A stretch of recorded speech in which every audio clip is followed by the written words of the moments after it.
and watching Obasanjo in the live television on presidential chat, someone just goes close to him and says something to his ear. The next thing is that Obasanjo took the decision immediately and said that I hereby order that OPC should be shoot aside. From that singular statement, within 3 weeks, we lost only less than 350 of our members.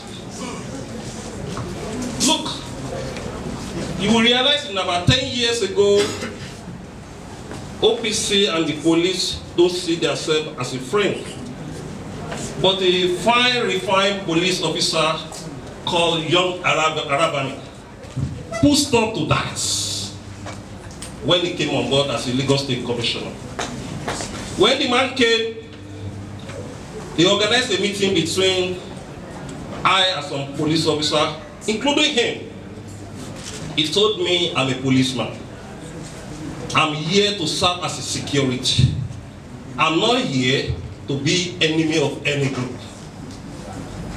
And at the end of the meeting, we exchanged numbers. He said that if we got an information that there's a crisis in any local government, he would call me. But if I saw anything negating peace or security threat in Lagos, he asked me that I should kindly call him. That's the beginning of reducing conflict between maybe police and the Yoruba, or OPC and the police. And we started interacting, not day by day, week by week. And within short period, that man reduced the rift between OPC and the police throughout his own tenure, or throughout his own time as a commissioner of police in Lagos. And let me tell you another thing that gives different face to OPC now, because you can't compare OPC we have 15 years ago with OPC we have now. When we realize that most of our problems do come because of the rivalry, I will call it rivalry, between our group and the police. The police thought that most of the security job within the street is being given to our organization. And we now realize that it's because of all this vigilante and street, securing street was giving us problems. Majority of our members that was being apprehended, the offense is because they made maybe a day gun or even a pump and shot that was being licensed. The police will parade them as an armed robber or use Trump charges against them. And I'll call a meeting of the National Coordinating Council. I told the entire leader that from today, the National Coordinating Council will not involve or supervising you on the issue of security in your street. If you want to secure any street, do it within your own level. Do it within the cooperation of the divisional police officer and the landlord association. That was how we reduced hostility between our group and the police.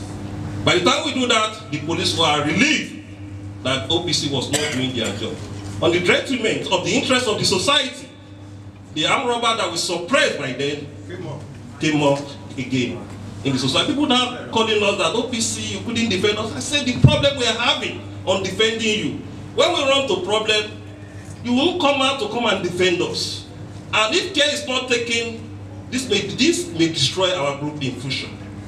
The third angle that gives us an opportunity to reduce conflict, we diversify the activities of the organization. We reduce most of our position, not totally, let me say based on percentage. 40% of our agitation on self-determination. And that does not give you an impression that we don't know where we are going. We believe to attain a self-determination is not only by political will. On self-determination, if you have already forgotten about your root and your identity in one way or the other, you are still in automatically slavery. Because if you don't uphold your identity, it will be very, very difficult for you to be highly principled on the struggle we are fighting. So we decided to form another organization called Olokun Festival Foundation. We moved OPC from the promotion of culture because we realized that it will be very difficult for us to register OPC within the federal government. So, single-handedly, I registered Olokun Festival Foundation when I was in prison, when Obasanjo detained me for a period of 14 months because of third time. My sin by then is because we are organizing IFA Festival, and the journalists are supposed to reflect our story on cultural basis. They came on political motive. They asked me a question, and what do you see about the proposed third time of Obasanjo? I said, Yoruba believe in rule of law. The constitution of this country reflects two terms. Yoruba are not law defaulters to the extent that someone of Obasanjo will be clamoring to change our constitution to reflect on third time. And I condemn it in totality. The second day, the story leaked most of the newspapers. I was seeing that maybe the IFA Festival we organized should be a substance in the story, but majority of the story was political.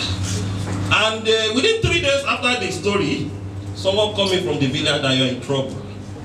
That there is an instruction from Obasanjo that any incident in Lagos, either it reflects OPC or not, they should get me arrested. Within 2 weeks of the festival, I was arrested along with Dr. Frederick Fashion. In process, Dr. Frederick Fashion spent 5 months. We bargained for it.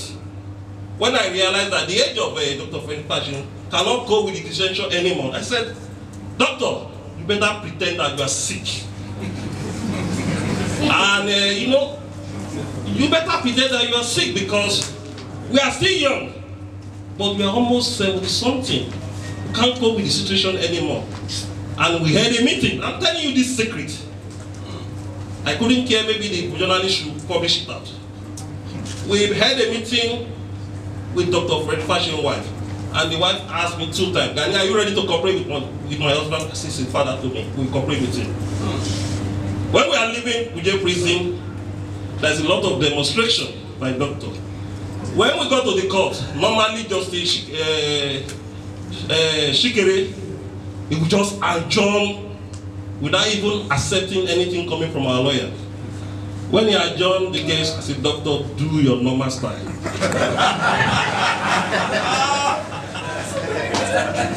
Doctor just said, and we have already arranged journalists in the front of the court. So we managed to bring him out of the court. And I told the journalists that if this man died, forget about Nigeria. And that was what leads most of the newspaper, front of the page of the newspaper in the second day. But when we are talking of diversifying, the way we diversify our struggle, we make sure we bring more program on charity, cultural promotion, to brush the mind of our members from militancies. And when our member was so busy on different programs, the issue of mentality we have against military started coming down drastically. Yesterday we are still in Agege on the Ajay Festival. What I normally told them, you that you are preparing for the wedding of your daughter, or that you want to celebrate anything in 3 months' time, be careful of crisis. Try to manage any issue that is coming to your way. And somebody who is building a house will not throw stone to the glass house. And that was one of the reasons you see different OPC in society now.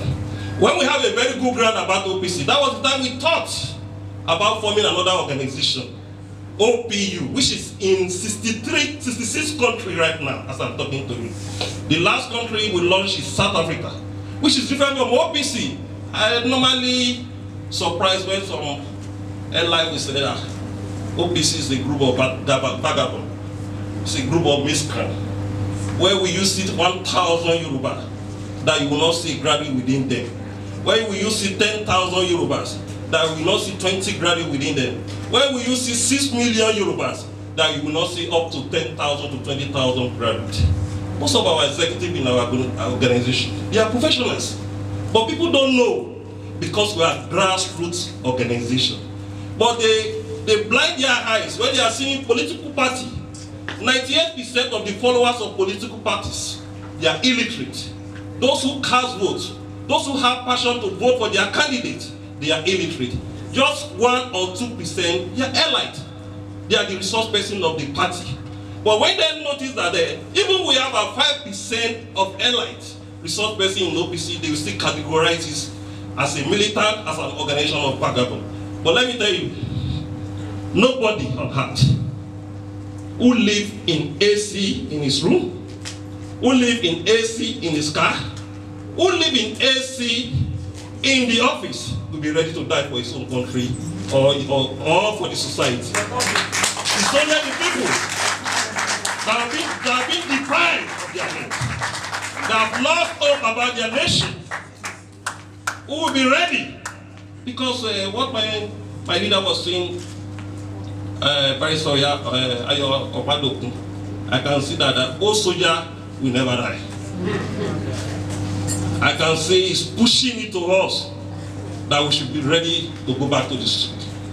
But notwithstanding, because of the political differences, because of what the government have done to our student union in the school, because of nonchalant attitude to the Nigerian Labour Congress, to governance the activities of the activists, you can realize that most of the resource people we have in activists are going to political parties because you have to look for a means for survival.